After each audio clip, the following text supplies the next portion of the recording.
welcome everyone watching the recording later. After this webinar, we're going to be learning from living systems today. And I'm Deborah Benham. I work for the Transition Network International team. And I'm also an ecologist and regenerative designer and nature connection practitioner. So I am very excited about this topic. It's one that's very close to my heart. And we will be introducing Sarah Spencer in just a moment and saying a little bit about her and why she's here to present to us today and to help lead this discussion.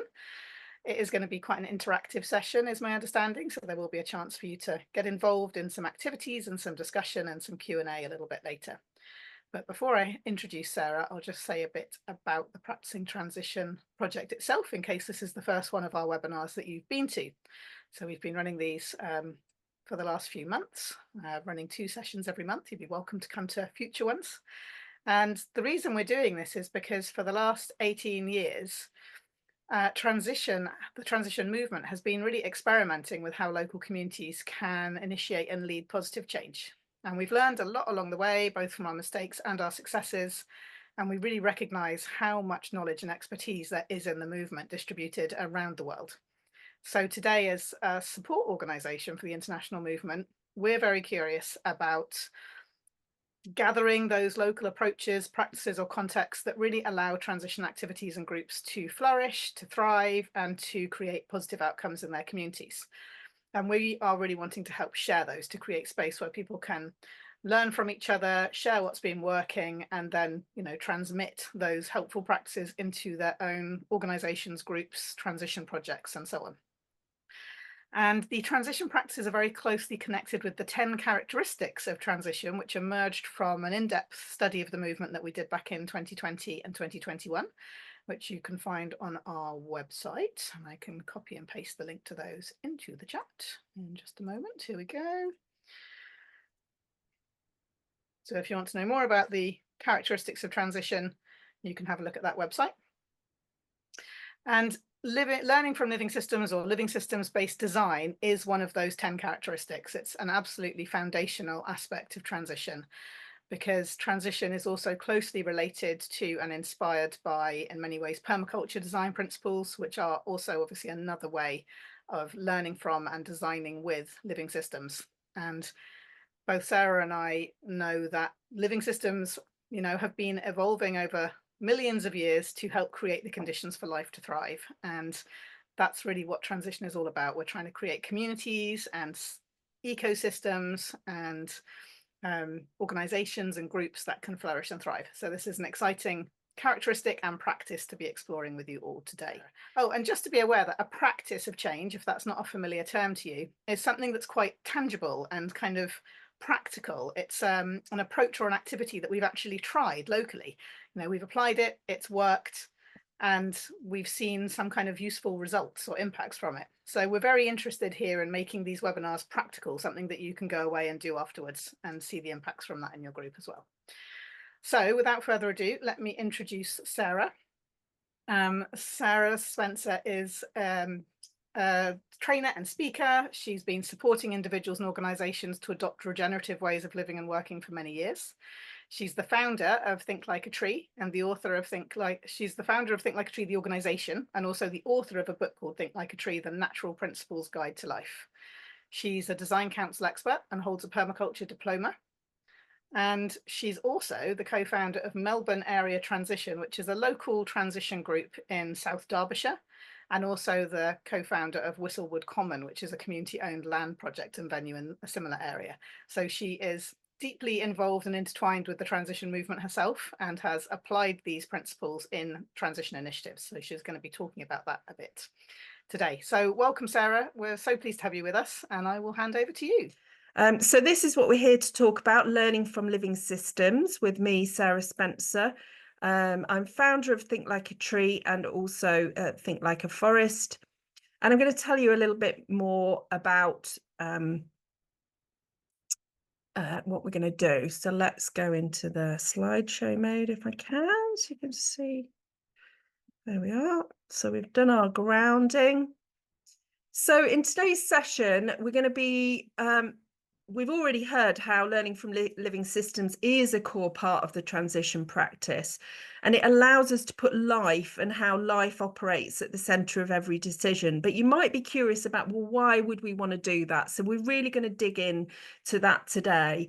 And we noticed that when groups and organizations that adopt regenerative and living systems approaches, when they do that, they're better able to work towards their vision, which is ultimately what they're wanting to do, with less conflict, burnout, overwhelm, stress, conflict, all these issues that, anybody who works within groups is well versed in. That doesn't mean that everything suddenly becomes easy, but it really does allow us to see how life operates, learn from that, and also live with some of the difficulties, the complexity, in a much more creative and healthy way. It also ensures that all of our activities are regenerative, so beyond sustainable. So if you think about sustainability, then regenerative is quite a few steps beyond that, and is also holistic. So we don't just talk about, say, financial sustainability or environmental sustainability. We're looking at the health of the whole system, so the whole biosphere, the Earth. So what we want to be doing is creating the conditions for life and health, and that is across all the different systemic levels, so local levels, right out to the health of the whole Earth. And this learning from living systems is not a theory. It is deeply practical. It's tried and tested. It comes in lots and lots of different forms that I'm going to share with you today. And we're going to look at some practical ways that you can actually put this into practice in your life and your organizations as well. So, this isn't just about kind of learning a theory and then somehow action is separate. How life works is intertwined with taking action, and that's obviously what we need to be doing now in the face of some really big systemic challenges that the world is facing. So I am Sarah. As Deborah said, I've kind of written a couple of books: Think Like a Tree, The Natural Principles Guide to Life, is inspired by trees, and also we have now very recently a card deck with natural principles from living systems. I didn't start out, I've always been a nature lover, so I guess that coming to this work was always kind of my destiny in a way. But I actually started out as a human rights lawyer. I was represented refugees and asylum seekers. I was in a leadership position for the UK's largest refugee charity. So that gave me a really big insight into human kind of resilience and team working.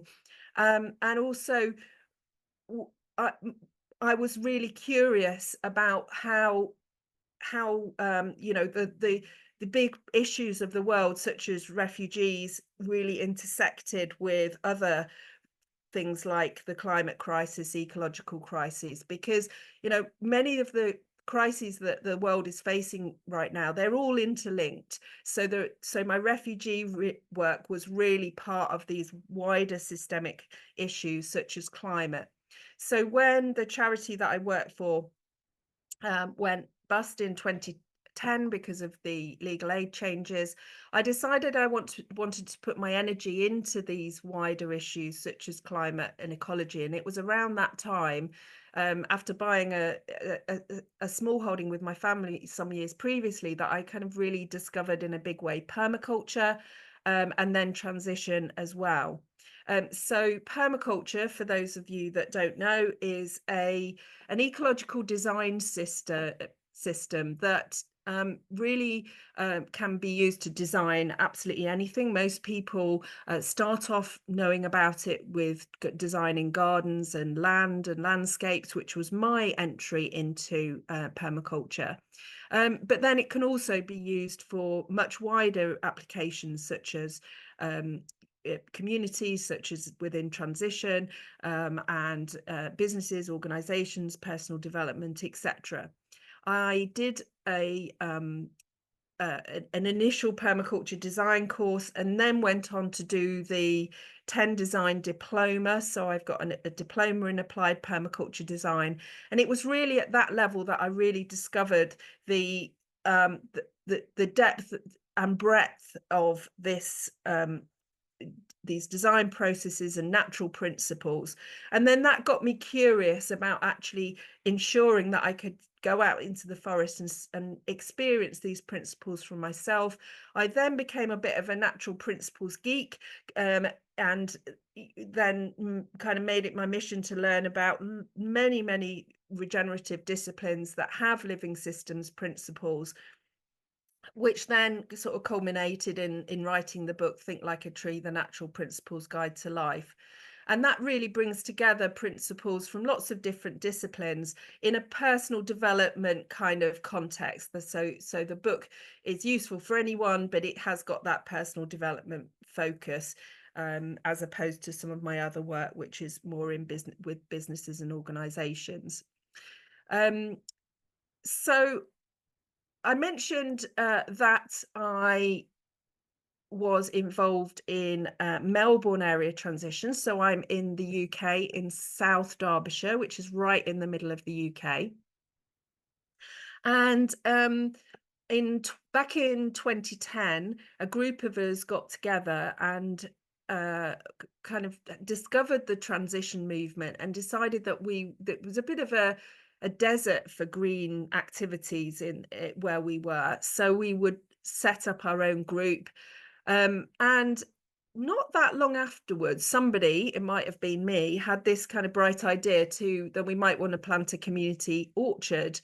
And out of that grew this rather large project called Whistlewood Common. And so prior to that, we'd done quite a lot of other transition projects, like a solar panel project. We were the first organisation in the UK to put solar panels on the local Grade 1 listed church, which was quite a feat.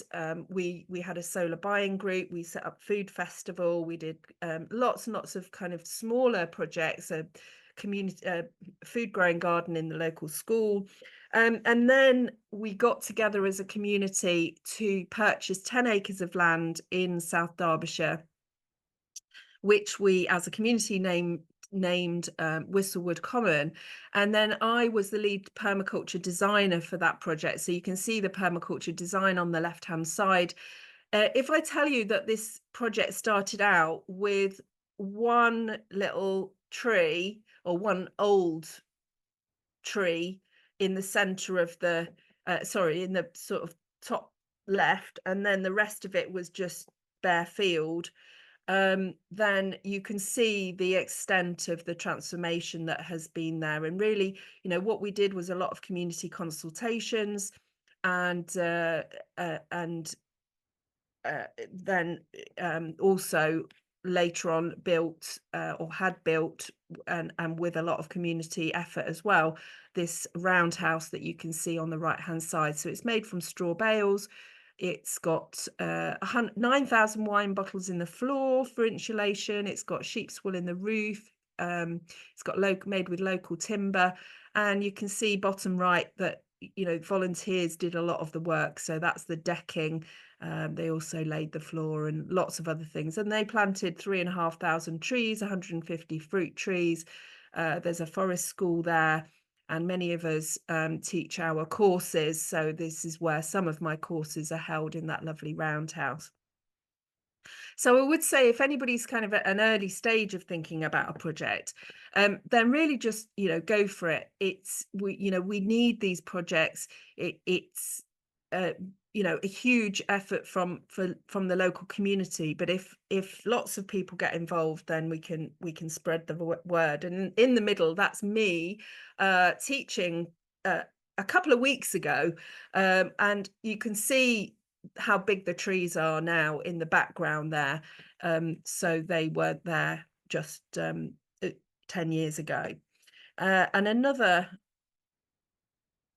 before and after shot. So on the left, just 2018, so it's only 6 years ago, the trees were tiny little sticks, And then 2024, they're towering above my head. So it really does feel like a forest. So again, if anybody's thinking, you know, I want to plant some trees, but I'm not going to see them in my lifetime, you might be surprised how quickly you can actually transform when when you have the right design and the right people come together. So what was really important when designing and bringing people together in the Whistlewood Common project was not only that did we design the land as a community, we also designed how we wanted the organisation to function, because many, the main reason for organisations failing isn't because of any problems with with land or finances or that kind of thing. It's often because there are problems in the people side of things. So it was really important to actually bring these living systems principles into designing the organization and how it functions, as well as the land itself. So we're kind of 10 years on from the initial first tree going in the ground, and it really is transformed and a fantastic resource for the community in many different ways. So what I'd like to invite you to do now is, like I say, really want you to get involved in this process of learning from living systems. And I want to just invite you just for a moment to look at this picture that's in front of you, and you can fill in the gaps. You can use your imagination about what else is in this space and the wider forest that surrounds it.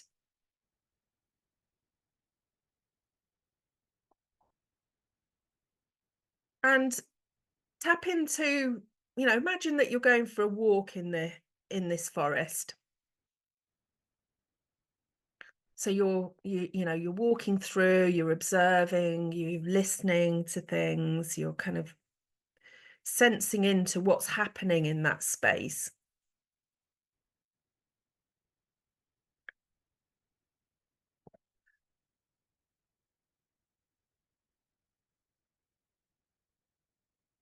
And this is an activity that I've done with literally hundreds of groups, from huge, did it in Pride Park Football Stadium one time. I've done it with children.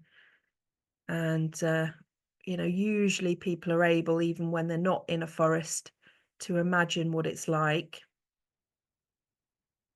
And then what I'd really like you to do is then start thinking about what are the characteristics of that woodland that mean that it's successful. So woodlands have been around for about 200 million years. They've evolved some really, kind of key characteristics that allow them to thrive and flourish.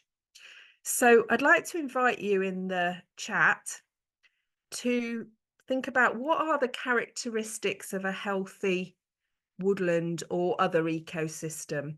So this could apply to any ecosystem. It's just that I love trees, so I always tend to use woodlands as my go-to, but it might be a marine ecosystem that's near to you. It might even be a natural grassland ecosystem. But what are the characteristics of a healthy woodland or other ecosystem? So fabulous. Interconnectivity, thinking about the fungi. Yeah, so we've got that interconnectivity underground where fungi are in relationship with the roots on the trees. Diversity, yeah, insects and lots of other things. Green, so things are alive, like layered, diverse life forms. So everything's mixed up, isn't it? So only glimpses of sunlight. So there's really different sort of habitats even within one woodland. Embracing life and death is essential. Cycling and recycling. We've got light and water. niches, every aspect contributing to something helpful. Yeah, so everything's kind of got its little niche within niches. Soothing sounds, oh, I love that. Redundancy and abundance. Yeah, so you've got this kind of balance, this dynamic balance, haven't you, of you know, the some areas are abundant, some things are no longer needed, some things are being cycled through into other things.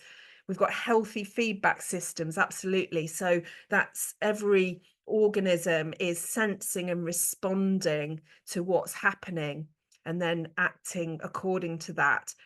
Organized in ways that feel messy to humans. I love that. Yeah. So it's very human to think about mess, isn't it? No waste. Every organism's byproduct is the food for another.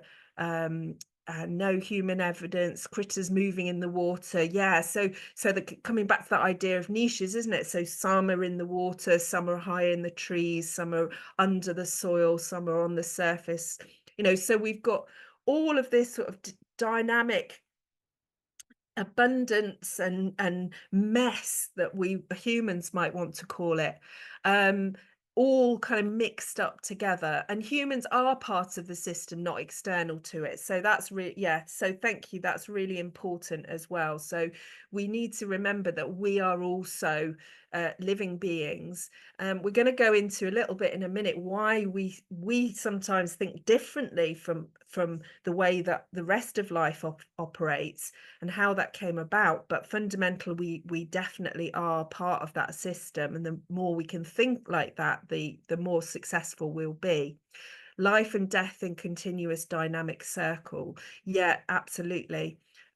So thank you very much. Wow, that was a huge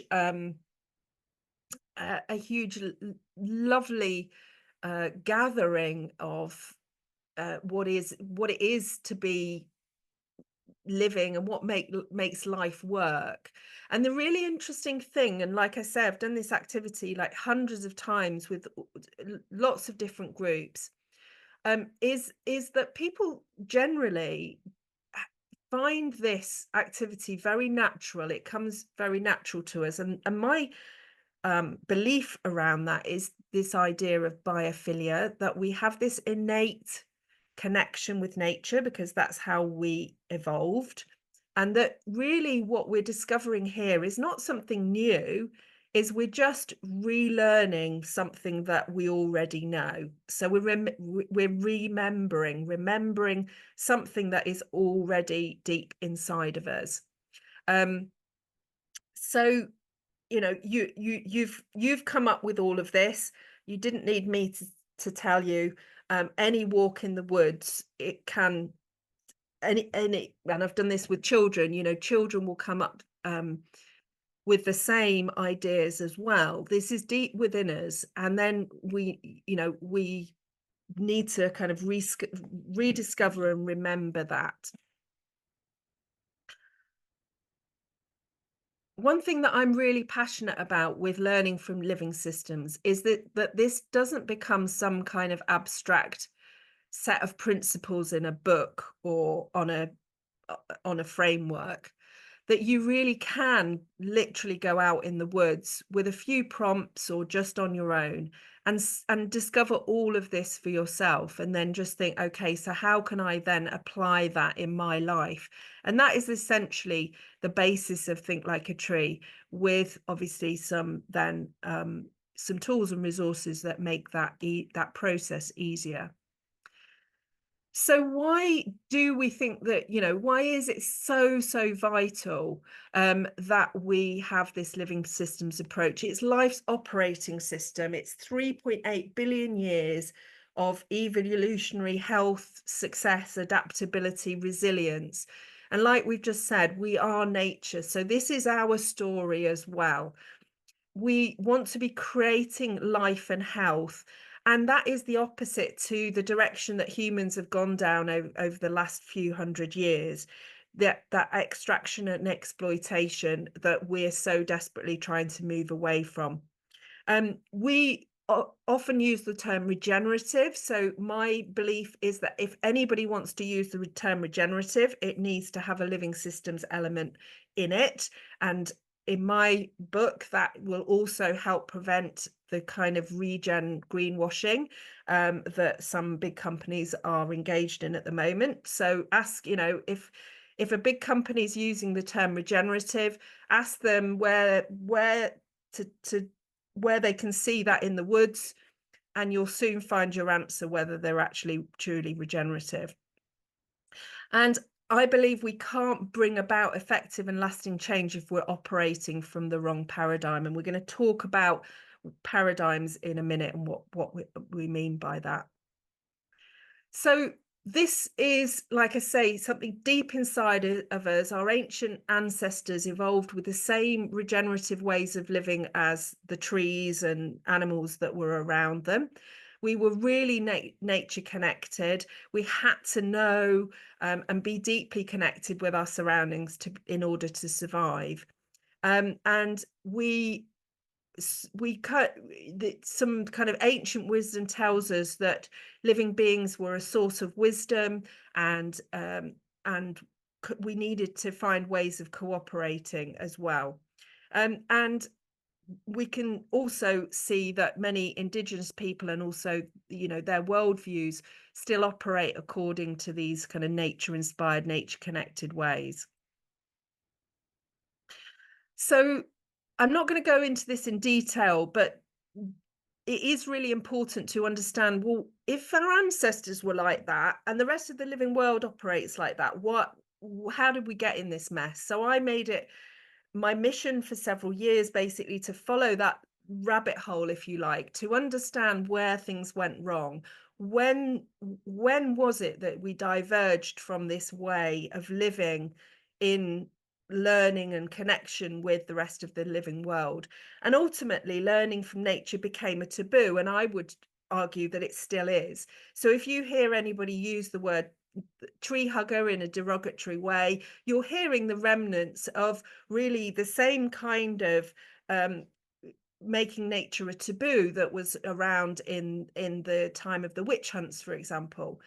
So we're still living with that legacy that nature had to be dominated, suppressed. Anybody who was highly nature connected had to be also, made to change their belief systems. And this was all part of this rise in commodification, exploitation, extraction from nature, and seeing ourselves as separate.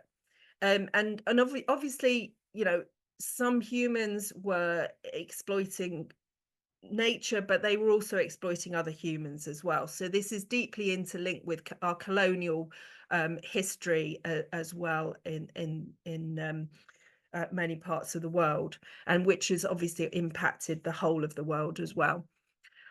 So where has this left us? Well, it's left us being the first species to have pushed beyond the boundaries of a safe and healthy Earth. So on the right, you'll see the Stockholm Resilience Centre's planetary boundaries. And I love this model because it's just like blindingly obvious, really, that who on earth would want to live beyond the safe and healthy boundaries of your planet? It just seems such a no-brainer to me. And obviously a scary place to be in, but we need to understand how we got there.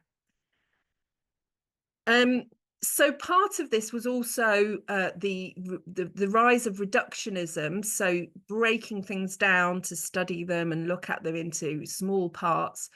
And the scientific method is part of that. Now, I'm a big fan of the scientific method. I have a chronic illness. That scientific method has saved my life.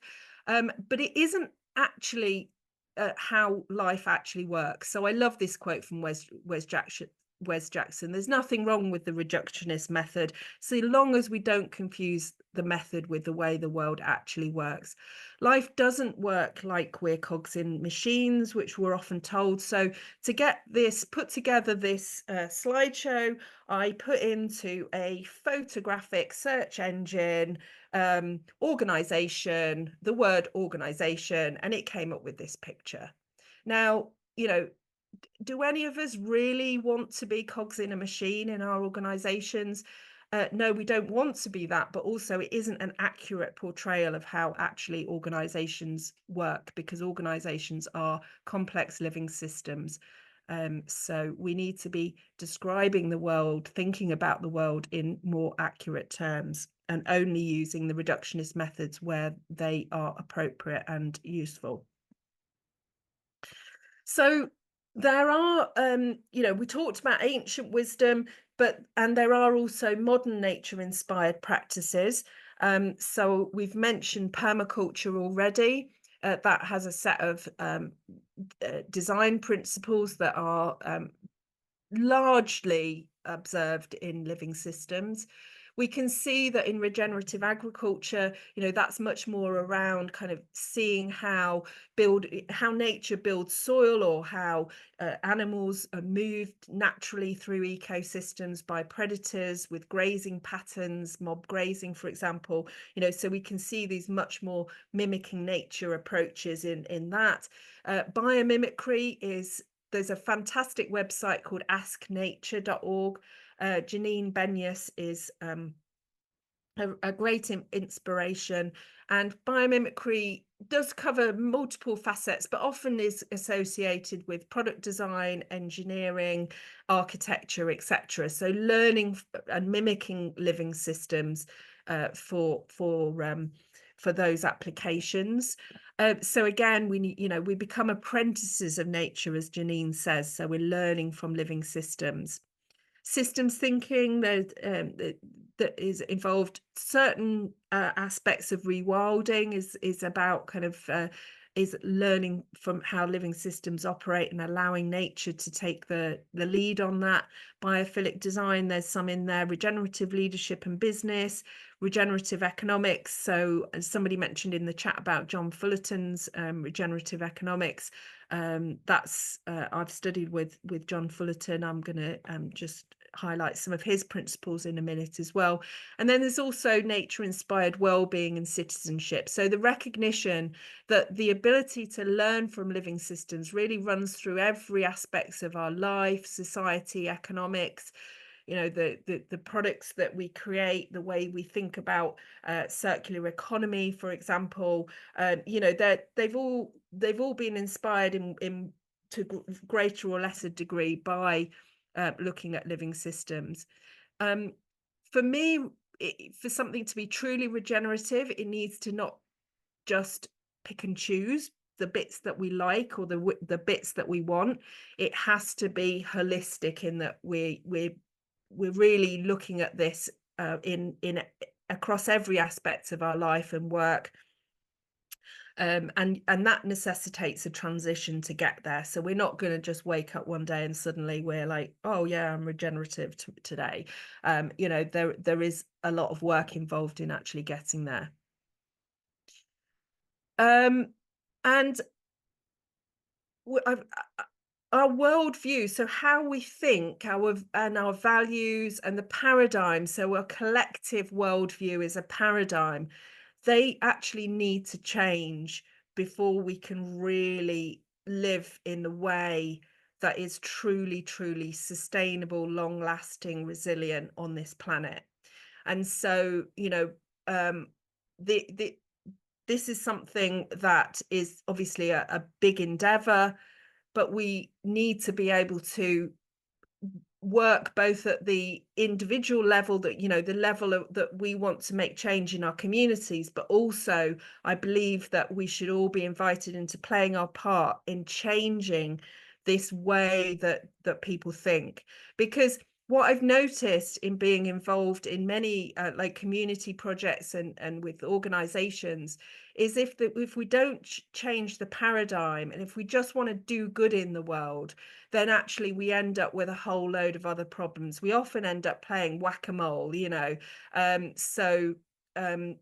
that's certainly my experience of the refugee work that I did, that many years later we're in far worse refugee problems in the world, because we've not looked at this in this really systemic way across the globe. So let's just take a little explore into mindsets and paradigms, because this is what all action is based on. So you can see at the bottom that extract value. So this is inspired by Carol Sanford and Forum for the Future. Carol talks a lot about paradigms. She has slightly different wording, but this is a kind of my mashup of the two. So extracting value is just, taking as much as you can, and obviously, we've seen a lot of human activity involved in that paradigm. And then as we move up, some of you may feel that you're operating in the do good paradigm. Now this is where I felt that I was operating for a very long time, and still, some of what I do is. And you might think, well, what's wrong with that? And obviously, usually it comes from a good place, a positive place, wanting to do good in the world. But it's usually often lacking that whole system approach. And usually it's still, you have to ask yourself, who's deciding who's doing good? Who's deciding what good is, even? And it's usually a very human dominated, and perhaps still very male dominated, because we're obviously still living in that more male dominated paradigm.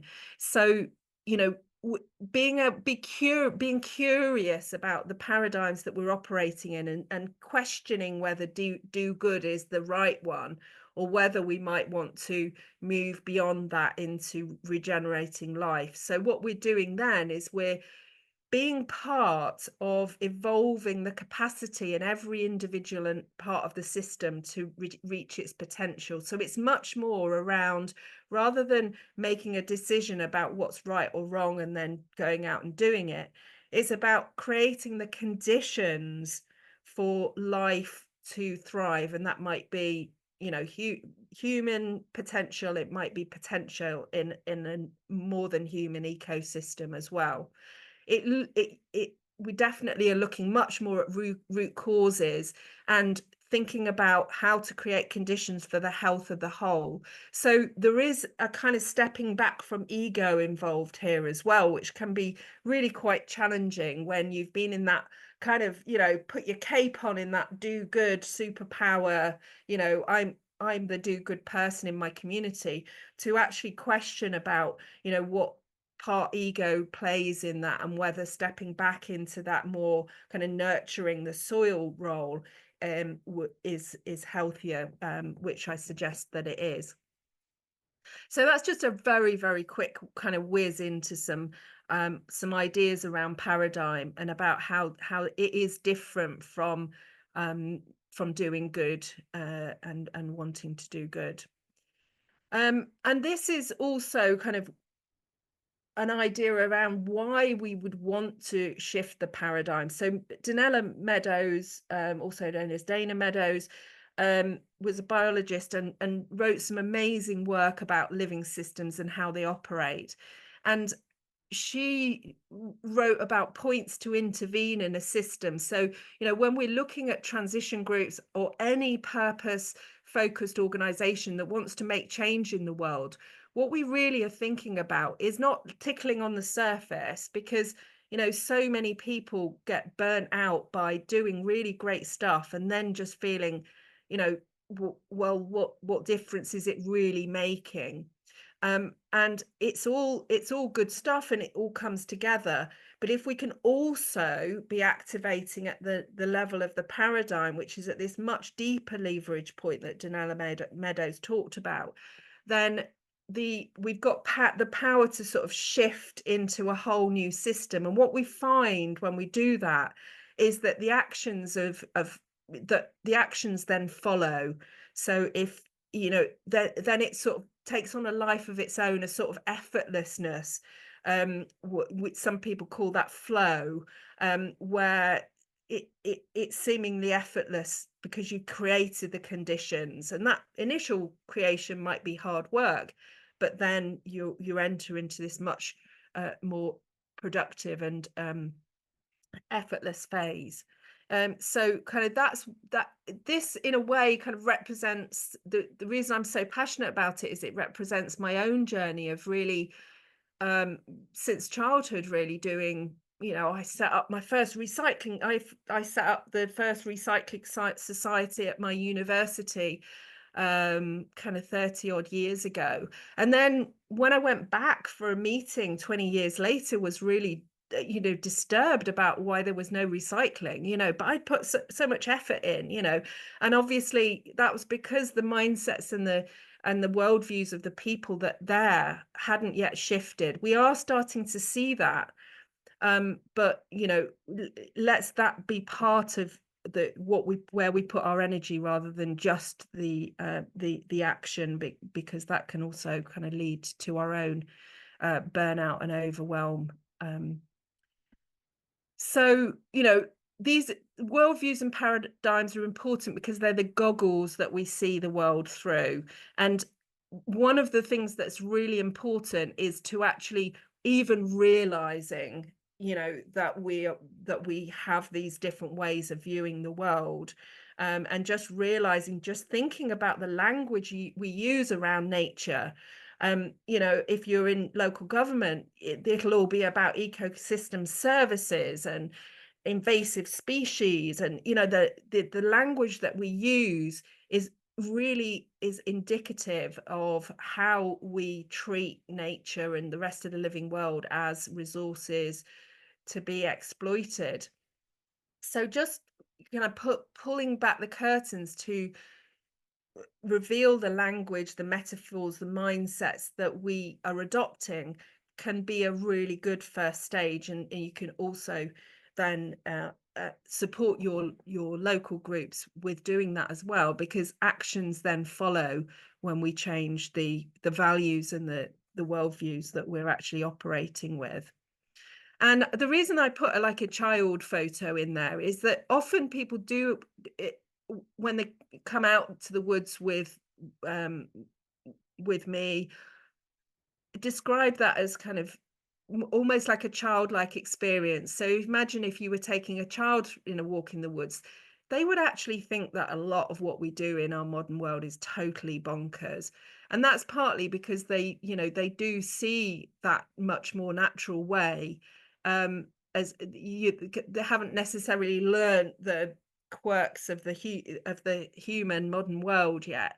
So tapping into those feelings and those kind of eyes of a child, or remembrances of childhood experiences, can be really valuable as well. And I just wanted to highlight one framework that can be really useful from Daniel Christian Wahl, from his brilliant book Designing Regenerative Cultures. And it shows us that we don't have to switch straight from Horizon 1, which is kind of what we might call business as usual, towards Horizon 3, which is the regenerative viable world. That we can have these intermediaries where we're doing things. So we are definitely operating between paradigms when we're doing this. It is messy. It is, we will have to keep the lights on, so we're going to have to keep doing some stuff that we really ideally would want to transition away from. But this model kind of helps us conceptualize this idea that we're kind of on a journey with that, rather than labeling anything as like good or bad. We can transition to that more regenerative future via innovations and creativity and new ways of thinking and being and doing. So kind of returning to living systems now,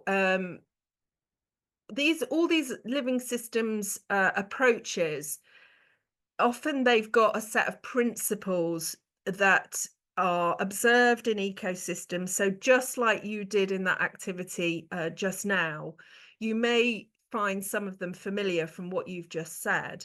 On the left here, we've got what's called the Holmgren permaculture principles. So 12 principles brought together by David Holmgren. In the bottom, we've got John Fullerton's Capital Institute, 8 principles of regenerative vitality. That's used for economics. In the middle, we've got biomimicry's principles, and on the right, we've got two frameworks that I've brought together: the 12 strands that we're going to look at in a minute, which is for businesses and organizations, and then the Think Like a Tree natural principles that you can see there in the card format, that are also in the book. Now, I think it's generally accepted in regenerative circles that we do not want to be creating one definitive set of principles. What we want to be doing is really observing how life works and then adapting the wording or the principle really to the application. So in Janine Benyus's biomimicry, we've got use life friendly chemistry. It's not necessarily so important in an economics context, so you won't see it in John Fullerton's. So you can see that really, you know, they do really overlap. They're quite nuanced, and maybe the wording changes a bit. But essentially, they all have a huge amount in common, which is basically what are the characteristics of a healthy ecosystem, and how can we learn from that to create healthy ecosystems in human systems as well. So every time we're learning from living systems, what I believe we should be doing is, first of all, seeing, you know, where might I see this principle in nature? So take it out into the woods, or take them out into the woods and try and find them. And then think about what could I learn from that for my own life and my own work and my organization, my ecosystem. So you can see that, you know, there's lots of principles out there, and really, you know, and there's lots more as well. So Giles Hutchins and Laura Storm have principles in their excellent book, Regenerative Leadership. Fritjof Capra in his books, he's got a lot of really good stuff about how living systems work. Dana Meadows as well.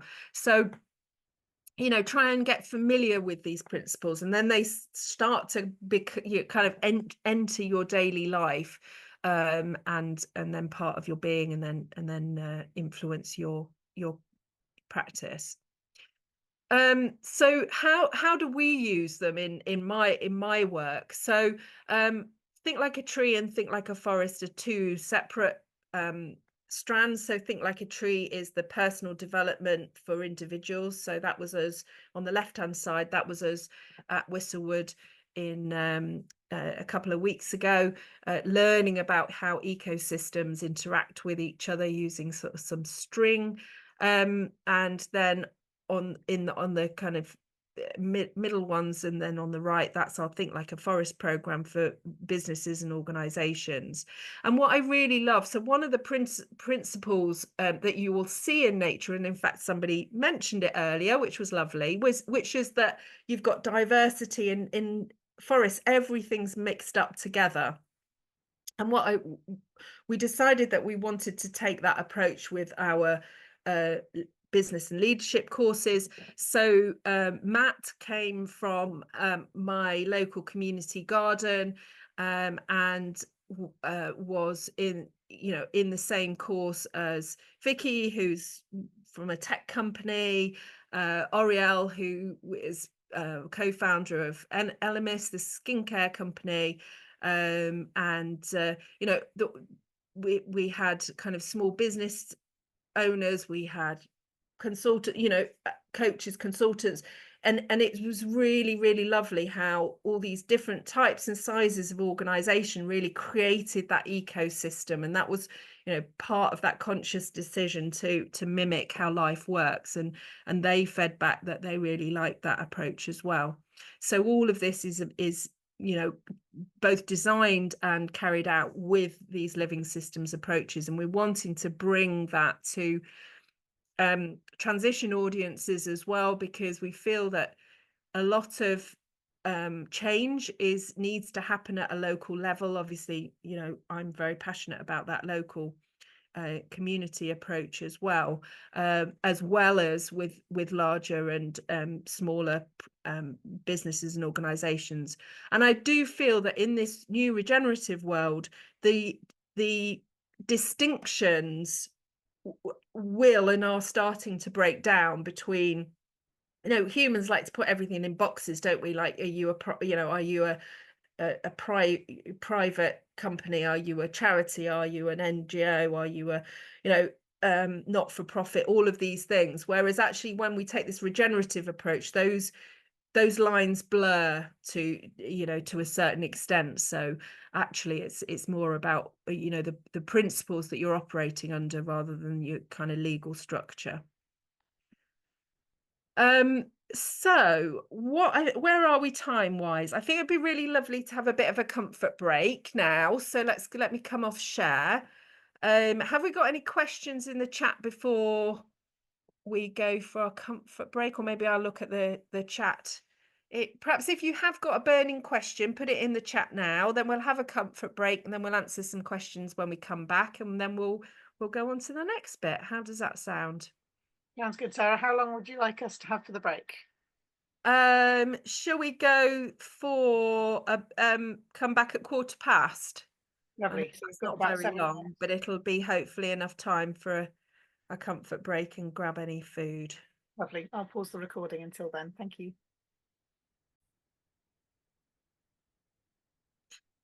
Thank you. Welcome back. Well, I'll just let people gather back in. Yeah, so Michael's just really helpfully put in the chat, living systems never stand still. Yes, absolutely. Dialectical dynamism, artifice and the machine, the quest for permanence separate us from the dialectical natural process. Even the most stable climax community is in constant adjustment around ever-changing equilibrium. Really, really important. And it's that ability in mindset terms to be able to be comfortable with that complexity. So humans want to put this idea of order and control, and we kind of know where it came from, you know, in our history. You know, it was a dangerous place, and there was but we've taken that way too far, and we now are in situations where things have to be so tidy and so controlled that it's just not how life works. So, you know, our quest for control are never actually reached. But also, obviously, that has huge consequences for healthy ecosystems as well. So to be able to live with that sort of dynamic balance, that dynamic complexity, that idea that, you know, there isn't one thing or another, there's that middle ground, is something that's really important, and what we support leaders and team members through with our programs as well. So we're saying goodbye to Esther. Thank you, Esther, for doing the tech at the start. That's really helpful. Yes, Emma's done a Think Like a Tree course with Permaculture Association. Yeah, so we've got a mini course on the Permaculture Association website as well to help people to access the natural principles in a gentle way. So Emma said, would you say that nature is constantly changing but slowly? So one of the natural principles is around slow and small solutions, which you'll find in permaculture. What we actually see when we observe living systems is that things do change slowly. So the kind of underlying conditions change slowly, but then from that base of slow change, then often there are sort of rapid growth spurts. So, you know, if you think of trees like bursting into life, that actually happens really quite quickly, but the conditions that have allowed that to happen have happened over very, very slowly, with putting down roots slowly, then growing branches, you know, and then eventually fruit, flowers, and then fruit will form kind of quite a long time afterwards. So we don't have to get too caught up in this idea of slow or fast, but what I think that does actually help with in human terms is frustration. So I know many of us working in projects where we want change to happen, that it can be really frustrating, where we feel like we're putting in so much effort and we can't see the results.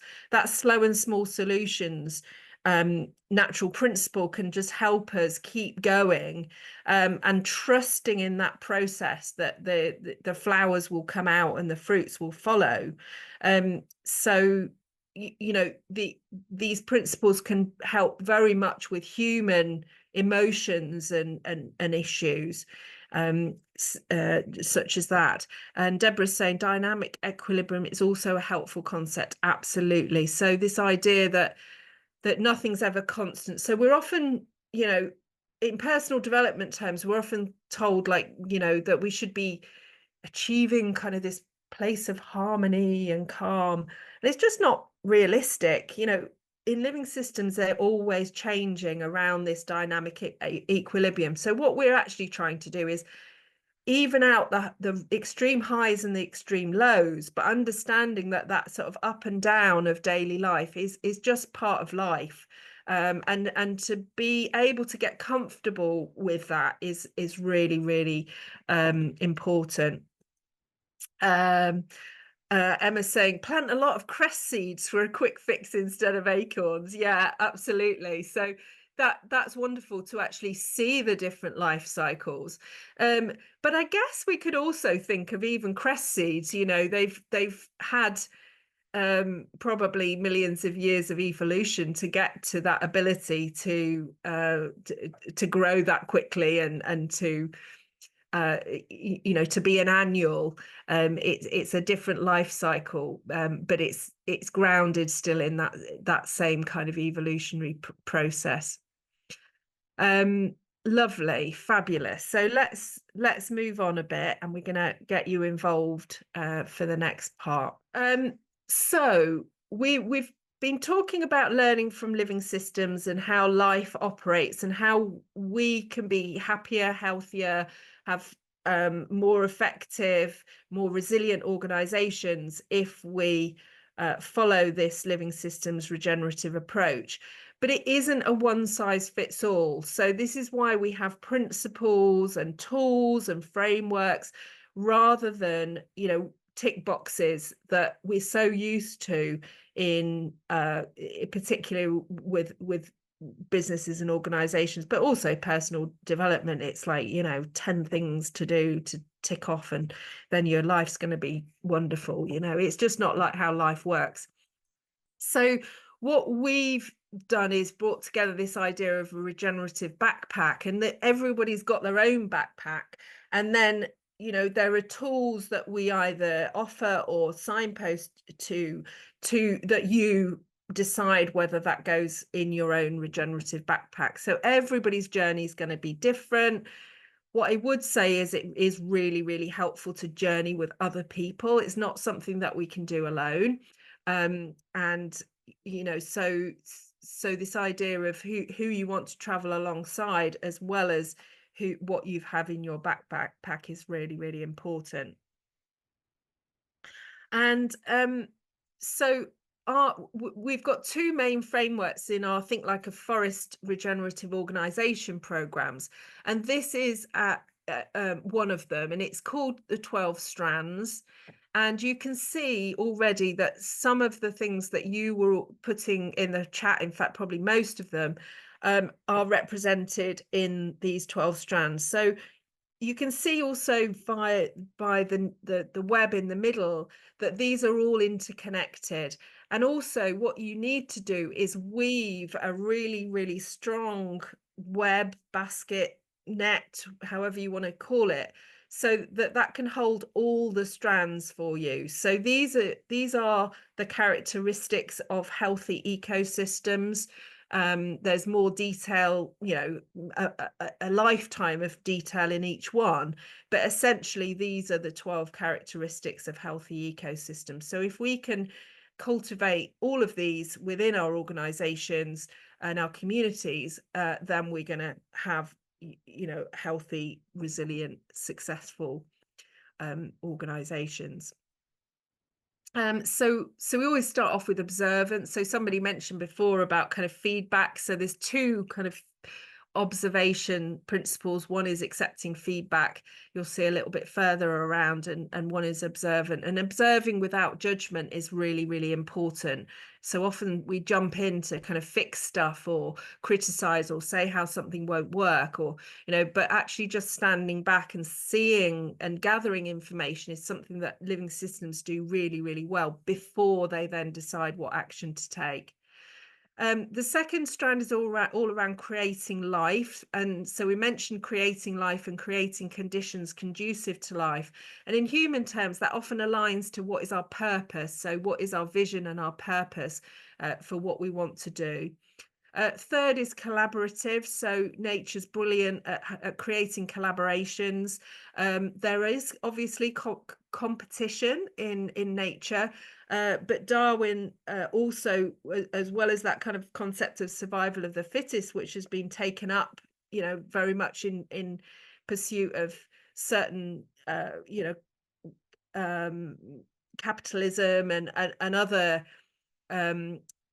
ways, mindsets, is that survival of the fittest was one way, but Darwin also said survival of the best adapted, and often adaptations happen when collaborations occur. So some of the biggest leaps in evolutionary history have occurred as a result of collaborations, and that's somebody mentioned previously about fungi and the relationship with roots of trees. That's a collaboration that happened millions of years ago, and they co-evolved together to create this amazing web under the soil that benefits both the fungi and the trees. We can see, collaborations in terms of bees and flowers. So thinking about in your organization, how can I create opportunities for collaboration and see people not as competition, but as potential collaborators. The fourth is about being in right relationship with the place. So this is all around the place and the context. So it might be a physical place. Take tree planting, for example. Tree planting, I absolutely love trees. Tree planting is not the right answer for every single solution, every single context. You need to be getting to know the place with a really deep way before making decisions. We then talking about innovation and creativity. So nature has ingenious solutions for all sorts of different issues. Then cycling with zero waste. So people talked about that earlier in the chat. Organized in decentralized systems. So there are very few hierarchies in living systems. How can we make our structures more decentralized in our organizations? How can we organize in circles? And there's lots of tools and things like sociocracy and decision-making tools, etc., that can help us with that. And that also helps to empower people. So what you're then doing is harnessing the energy and potential in the people in your organizations, rather than allowing them to be demoralized or burnt out or disempowered. We're looking at also adaptability and resilience, which are kind of two parts of the same, really, but in that dynamic balance, and then resilient to be able to bounce back, or even better, bounce forward, to use that creativity and innovation to actually take advantage of shocks in the system. And this is also where we can learn from, in terms of changes that we're seeing in climate and ecological change, or even in terms of things like the recent riots that we've had in the UK. What is it that makes resilient and resilient communities, that actually, when things like that that happen, they can actually come together and be even stronger than they were before. Accepting feedback. So that's again about gathering information, but then what do you do with that information?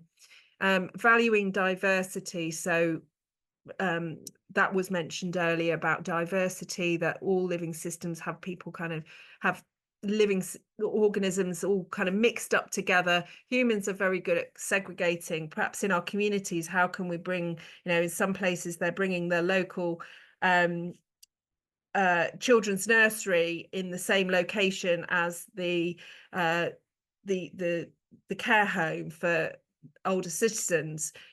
Both are benefiting. So this idea of kind of diversity, and that obviously takes many, many, many different forms, but it is one of the characteristics of resilience. So the more diverse a system is, the more resilient it is as well, and the more opportunities it has for creativity. So you can start to see the interlinking between these strands as well. And then seasonal and dynamic. So, responding again to seasonal and other changes, and that might be not just in terms of the actual spring, summer, autumn, winter, but how systems and cycle as well. And we're going to just you're going to explore that as well now. So I'd love to hear in the chat, what's the biggest challenge your group or organization is facing right now? So when we are doing things differently from others, often we find ourselves alone. And I experienced that in my business. There's sort of this standing alone amongst the older way of doing things. What happens to a tree? I know what happens to a tree when it stands alone. It's not necessarily as strong. But if we take it then to the forest approach, or the think like a tree, how would we look at this problem of the tree standing alone? Now, I do remember your permaculture design that you showed us, where there was only one tree and you planted more, but yeah, that's my question. So are you thinking about so who is it who's standing alone? Well, I'll use myself as an example in the way I run a business, which is very unique from others. Yeah, and it's that kind of aloneness in the way of operating and the way of doing things. And not being part of the chamber, because the chamber believes in all the things that none of us support in this webinar, sort of thing. Yeah, and that's kind of that thing of operating between paradigms, isn't it? So how do we how do we bring people on board with that? How do we kind of sow the seeds? I think there's a seed sowing approach there. And there is that kind of way of thinking that you just crack on and do it, and then others will see the success and then follow. So there is definitely that pioneer species. That's probably the natural kind of go-to here, and I think probably many of us in this space will kind of identify with that idea of pioneer species. So in our climate, that would be like your birches, your alders. They colonize new ground, but actually there's some inherent danger in that as well. They're not necessarily as long-lived. There may be some kind of idea of succession, so the oaks will come on afterwards.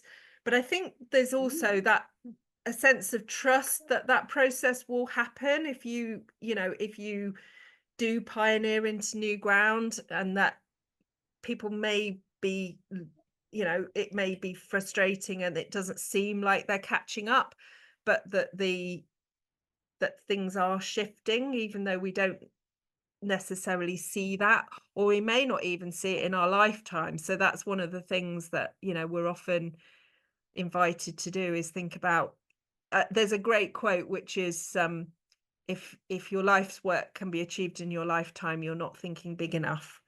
So I do like that one. So yeah, I think there's something there about pioneer species, but it has been put in the chat there is like, no tree stands alone and no tree's truly alone. So it may well be that your other pioneer species are maybe in other parts of the world, but you still need nurturing. So there is definitely benefit in joining up with other groups. I mean, regeneration pollination, which I'm hosting tomorrow morning, I always find great inspiration in that, and that's people from all around the world doing regenerative stuff. Deborah. I was going, well, you kind of started saying what I was going to say anyway, which is that what I've often seen with people that are pioneering is that, yes, it can be tiring, you can be more exposed, you know, like a tree standing alone. As Sarah said, you can start to drop your seeds and grow them gradually, but that does leave you isolated for a while those small seeds grow in your local place. And in the meantime, we talk a lot in the work we do about developing communities of purpose, communities of place, and communities of support, or communities of practice, you know. So there's like different kinds of communities you can develop. And if you can't have a community of place right now, you can't have that forest around you of like-minded trees, like mutually supporting each other, then as Sarah says, look for your community of purpose or your community of practice, because we're fortunate enough as humans to have networks that transcend the local. So join the regeneration pollinators, you know, join another community of practice where you can get that nurture and that mutual aid while you grow gradually the community of place or within your organization. So what I wanted to do is introduce you to this. So one aspect of the seasonal and dynamic strand is actually about seeing the natural flow of projects or of how life works. This is also the natural flow of the seasons, which we're normally used to seeing visually in a circle, but actually it's much more accurately portrayed in this kind of idea of a figure of 8. So if we think about cycling and seasons, which are two of our strands, we can think about, you know, how our projects can be more healthy and more resilient and go with this natural cycles of seasons rather than trying to fight against them. So what I wanted to invite you to do is to think about, what do you think, and especially as we're now in this part of the world, we're late summer and we're going to be heading into autumn. So what do you need to let go of before your project can move to the next phase? So you can think about that, you know, problem that you're facing. So often we want to put our focus on spring. So how we are used to operating in economics, in government, in society, is this idea of perpetual spring and summer. So, you know, it's all about kind of the doing. Our whole economic system is based on this idea that you can have perpetual growth, and we actually know that is physically impossible. You know, our planet is finite. But also it's not how healthy systems work. You have to be able to let go of stuff to be able to then compost it, recycle it into new healthy soil that then can be receptive to the new seeds that need to grow, that then want to grow on and then become the new life that we're wanting to create. So often cycles like this, which is called the adaptive cycle, will start with number 1 as seeds. I always start with number 1 as the letting go that's needed to create the soil to then sow the seeds. So that's my invitation to, you know, what do you need to let go of to allow your project to enter its next stage? Now, I'm not sure. What do you think, Deborah? Should we do this as a breakout room, or should we do you think we've got a small enough group that we'll just try and invite some voices now? I think we could have a bit of a discussion now. Yeah, I think that would be nice. Yeah. And there were 2 previous questions. I mean, there may not be time for them now, but Emma had asked about how would you learn from nature to grow the number of volunteers you have in a community group? And Yeah. Michael had asked about, you know, can we learn from nature in terms of democracy and supporting our democracy and the balance between democracy and unity? So those might be quite big questions and we might not have time for it, but I wanted to make sure you were aware of those in case we had time to look at them in a bit. Lovely. Well, maybe we could have some thoughts around, you know, using this adaptive cycle on that as well. So, you know, it might be, so, you know, in terms of growing the volunteer question, what might we need to let go of in a group to be able to grow the volunteers? Don't know. Let's put it out there. I could speak from a perspective of transition on that. And for example, one thing we've heard is that if we want to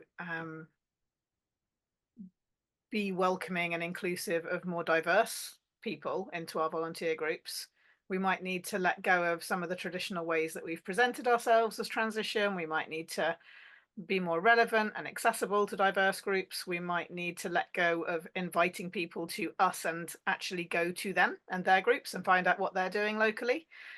So those are some of the things that come to mind when I think about how that might be relevant to growing membership in transition groups. Is, oh, what's getting in the way of more people and more diverse people coming along and being volunteers? Yeah, I'm a big a fan of getting rid of letting go of jargon. So I think that that's what a big barrier to growing groups. You know, that often there's some kind of jargon, and it's often so ingrained that we don't even realize the language we're using. So it might be, you know, getting curious about the language, and letting go of some of that. Michael. There. Am I unmuted? Yeah, thank you. Okay. Yes. Hello. One of the things is I'm older, and I'm kind of, you know, and I always say I'm in the last 30 years of my life. You know, I'm almost 75. It's, but it's you know, but thinking about the uniqueness of us as individuals, I think that really stands in the way of us being able to operate in a community. And I speak from experience because I'm the worst offender about this. But I mean, I know that it's where that's what I feel like we need to give up. To be able to work in a group, to be able to have a group that works together, you need to be able to understand, have the humility to understand that you're not irreplaceable. You know, we're not irreplaceable. That's one of the big lessons from nature. Think of the abundance of dandelion seeds, you know, that blow in the wind, and every seed is completely replaceable. Many of them do not generate, you know, germinate at all. And there's a redundancy there that is a kind of humility that we need to be aware of, that I think that the lack of keeps us from working together. It's that egoism. And that's the biggest problem, I think.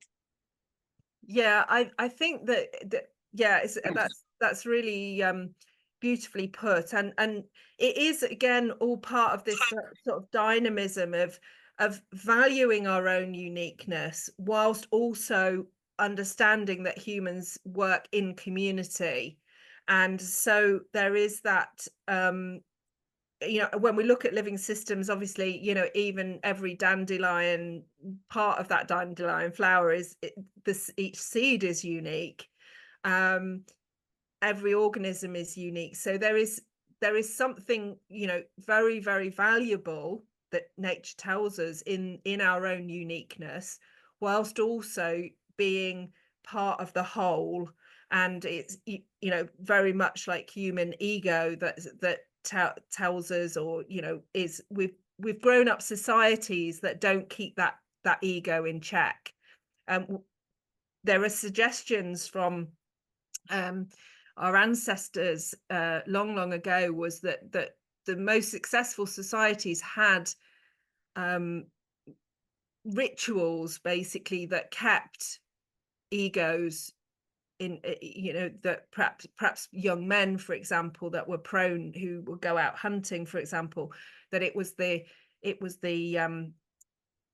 spearhead that was of value, not the hunter, you know, the person who whittled the spearhead. It's just a beautiful kind of cultural way of keeping those egos in check. And of course, what we have now with all the social media and you know, celebrity culture is just a huge amplification of that. It's going in totally the wrong direction. So, you know, creating cultures where we can empower people's uniqueness whilst also understanding that we work best in as a collective.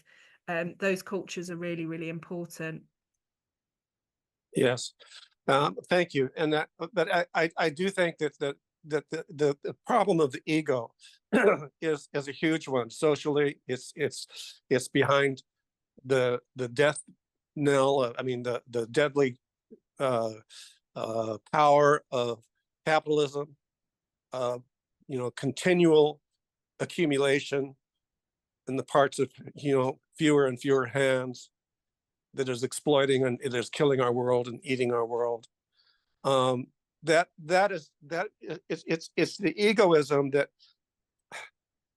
how do you give that up without giving up your uniqueness? It seems like we're all replaceable. Yeah, that's the point that I'm trying to make. We're all replaceable and we're all valuable, and it is like a you know, a balance to hold. One of my worries in thinking about this is that there is this idea that humans are inherently, you know, destructive, and, you know, there's even ideas out there, and I'm not suggesting that, you know, you're saying this, but, you know, is that you know, humans are parasites and the world would be better off without us. And I really don't go with that. I really feel like humans have lived in this way that was regenerative and in alignment with how life operates, and therefore we can do that again, because actually these systems that we've created that are destructive, we did create them, humans created them, and we can uncreate them, you know, these economic models and, you know, that kind of thing. We can change the model, we can change the soundtrack, if you like, and then we go off in a totally different direction. And Deborah mentioned Jeremy Lent as well. So I did his Principles and Practice of Deep Transformation course a couple of years ago, and that he's very good. One of his books is called The Web of Meaning, at showing alternative narratives. So for example, there was an alternative to colonialism that happened around the same time as Columbus, where a Chinese explorer traveled thousands of miles with a big fleet and just set up diplomatic missions. There was no killing, there was no, you know, colonizing. So it could, you know, the story could have been different, and that was because the worldview that he was operating from was different from the European colonial kind of worldview. So there's another, Rutger Bregman's Humankind: A Hopeful History is also a really good one to actually kind of sit with that idea of humans actually being inherently not, you know, not destructive and exploitative. Does anybody else want to come in with what they might need to let go of? So, you know, maybe thinking about your own projects or project cycles, what might you need to? Caitlin's saying let go of control. Yes, that was, can't see all the chat message. Oh, here we are. See if I can find anything else for you. I don't know if there's more about what we need to let go of. Yeah. Some people agreeing with you about letting go of complicated language and using simple language like Donella Meadows did. Maybe letting go of our perceptions or expectations. That was Elizabeth talking in relation to the number of volunteers. And then there were comments just on the discussion generally. And I'd also add, Sarah, to what you and Michael were talking about just then, which is that kind of egoism or the greed or the power over and domination approach that we see being so prevalent in mainstream society. One of the things that Rutger Bregman talks about in Humankind is that that's a product of culture. It's not necessarily a product of us as human beings. We all have the potential to grow into behaving like that, but we won't necessarily express that potential unless we're in a culture that celebrates that and uplifts that. And actually, if we create culture and community that celebrates cooperation and community, as Sarah was talking about, we can create these alternatives really well. So we have a choice, to cultivate those communities and those groups and those design principles that enable us to be good citizens rather than kind of competing with each other or oppressing each other in those ways. So we've got only a couple more minutes for the discussion, and then what I'd love to do is make sure that you know what some of the follow-up resources are that you can look into, and just do a little bit of kind of wrapping up. Well, are there any final? Michael, your hand's still up. Is that because you wanted to say something else, or was that just a remnant from the last thing? You're muted at the moment. Anything further that you wanted to add, Michael, or anyone else? Hands gone down. Anybody else? Lovely. Fabulous. So, think about taking this idea away of, what do I, rather than thinking first, what do I need to do? What do I need to let go of? What, before, to create the soil so that the thing I want to do is going to fall on fertile ground. So think much more in terms of these cycles, and that can really help in terms of creating the right conditions, and then letting go of that idea that we need to know the outcome. So in business terms, people, it's all about kind of outcomes first, even in education with kids, it's like, tell us first what you're going to create and then work towards that. Life doesn't really work like that. So just, let go of this idea that you're going to know the outcome, that by creating the right soil and nurturing potential in yourself and in other people, then the right things will emerge. So this idea of potential is something that's really, really important in regenerative terms. So I think I wanted to signpost to lots of free resources that we've got on our website. So on the Think Like a Tree website. So if you go to thinklikeatree.co.uk, you'll see a drop down for businesses and organizations, and there are loads and loads of free resources. So obviously I would love to see you on one of our paid courses, but myself and JK, who co-facilitate the Think Like a Forest programs, really want to be able to ensure that anybody can access regenerative resources regardless of your budget. So there is a mindset quiz there. So if you're curious about this idea of where where you are, whether you're in this do good mindset, or maybe you're kind of an efficiency mindset in your organization, there are 6 organizational mindsets, and if you do the little quiz, then you just get lots of resources all about mindsets, which can help you kind of with your own mindset, but also it's much more aimed at your team and your organization. We've got loads of workbooks, and we've also got a weekly regenerative organization and business newsletter inspired by Nature News, where I share loads of free resources. That's every week. We have free seedling sessions, or free or pay what you can.